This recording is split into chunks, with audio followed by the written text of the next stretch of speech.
Hello, everybody. Let's begin with the revision for test 4. To begin with, let's start with a few sentences of direct indirect speech. The first one. He said to Ravi, I need to go home with you. And the answer, he told Ravi that he needed to go home with him. So you see how I changed to he, you changed to him, the pronouns changed, and the verb need changed to needed. The second one, he said to me, does he go to school daily? Now see carefully. This is a very tricky one. It's a question. If you see, you have a question mark in the end. It is a question which is being asked. And along with that, the word daily tells us about a habit, a regular habit going on, right? So let's see what the sentence answer becomes. He asked me if he goes to school daily. Asked because it's a question, and on the other hand we don't change the tense here. Does he go to school daily? If he goes to school daily, that's the change required here. Third one, he said to me, I am your best friend. Very simple. He told me that he was my best friend. The fourth one, very quickly, let's run into this. He said Ravina had a car. He said that Ravina had a car. Fifth one, here you don't see any change here. That's already there in the past form of it. He said, who are you? That's a question. He asked who I was. Now, if you see, the helping verb goes after the pronoun. You change to I. In this case, you have the helping verb and then the pronoun. But here you have the pronoun first and then the helping verb. So this is something you have to be very careful with, children. Don't make a mistake. He asked who was I? No, who I was.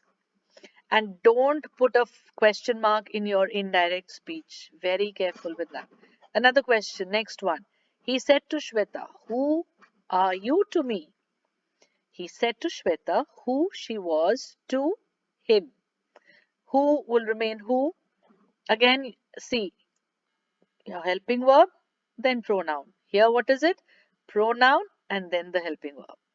And then you have the change in the pronoun again. Me changed to him. Seventh one, my boss said to me, don't go there. That's a command now, imperative sentence. My boss ordered me not to go there. Exclamation one. He said, would that I was a girl. Now this is a wish, wanting to be something. He wished that he had been a girl.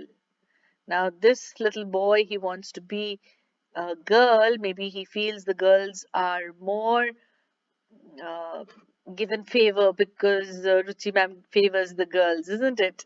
Well, let's see the next one. He said, may you succeed in life. He prayed that he might succeed in life. Now, may changed to might, right? That's an again exclamatory sentence. Again, an exclamatory one. He said, oh no, I missed it. He exclaimed with sorrow that he had missed it. She said to Mayank, whom will you meet today? She asked Mayank whom he would meet that day. Now you see today changed to that day. He said, Ravi met me yesterday. Be careful. He said that Ravi had met him the previous day. Yesterday changed to the previous day. Okay, we have a few extracts here. Let's see.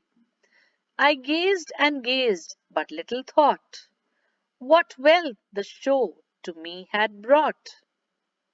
Now, this is from which poem, and you have to name the poet. Well, the answer is right here in front of you. The name of the poem is Daffodils, and it's written by William Wordsworth. Just to add a line for you, William Wordsworth was a poet who was motivated or inspired by nature, right? I hope you remember that. The next question, who was I in the above line? I gazed and gazed. Okay, so who's I in the above line? Well, of course, it's the poet William Wordsworth. Do not be incorrect with your spelling of this name, William Wordsworth. What did I gaze at? Now, what did he see? What did he stare at? He gazed at the beautiful sight of the golden daffodils dancing in the sun or under the sun, right? This is just a clue which is given for you, the keywords. You have to elaborate your answer and write in a proper, complete sentence. Okay, name any poetic device used in these lines. Of course, you have alliteration with what wealth, were sound you get. So, what wealth. You have repetition which says gazed and gazed. That's a repeated verb. And of course, I've missed out here is imagery. This entire poem is imagery. Poetic device has been used here. So, of course, we do have imagery poetic device also. Right? Okay. Let's move on further. We have the second extract. Now, this extract seems to be from the prose, the chapter. They disliked her, but had been taught to be kind to her, simply because she was old and poor and had few friends. I'm sure you know from which story this line has been picked up. Yes, it is definitely experiments. And who is being talked about? Let's see. Who are they and her in the above line? They are the girls of Mrs. March and her Miss Crooker. Who taught them to be kind to her? Of course, their mother, Mrs. March, taught them to be kind to people, especially her. Why did they dislike her? Now, apart from other things, the basic thing why they disliked her was because she gossiped about everything that she saw. She used to talk about the things, she had a pokey nose into everything, and she used to go around in the neighborhood and talk about everything that she saw.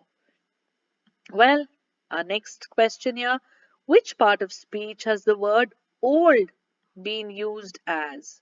Now, if you see here, was old and poor. Now we are describing somebody, right? So that's an adjective. Moving further down, let's see. Two little questions we have here. What does the poet mean when he says that inward eye? Now, children, this question can be framed in a different way also. Like, what does the phrase that inward eye mean? Right? What is the other meaning of that inward eye? If you see your books, it'll just have the meaning given as mind, right? But the exact meaning, the detailed meaning of this phrase is going to be something like this. Like the inward eye is the eye of memory. Wordsworth is remembering how brightly the daffodils shone the day he actually saw them. So that is what he's talking about. His inward eye is his memory or the scene which comes in front of his eyes that time. He's recalling his time that he had spent there in the valleys seeing the daffodils, right? Okay, let's move to the next question, which is from the chapter Experiments. And the question is, who all were there at Mrs. March's house that night for dinner? Well, elaborated one, you can give the names of all the four girls. Then you can mention about Miss Crooker and Laurie, the next door neighbor who was invited by Joe to dinner, right? So basically, these were the six people there. Mother had left, if you remember, Mrs. March had left. She said, I'm going out to enjoy, have dinner outside. The cook was given, Hannah was given leave So even the cook was not there. It was basically these four girls who were cooking, especially Jo, who had cooked the special dinner. Remember, you can also have questions about the dinner which was served. Describe what Joe had cooked, or describe what Meg had cooked for breakfast. What was the problem with the breakfast? Whatever. So, whatever food they had made can be talked about in this chapter. You've lots of questions which we've covered throughout. This was one more such question which we can talk about. Well, I hope you're very clear with this revision that I've discussed with you. Any other doubts that you have, you can refer back to my old videos regarding the same. That's it for this time. Thank you and goodbye.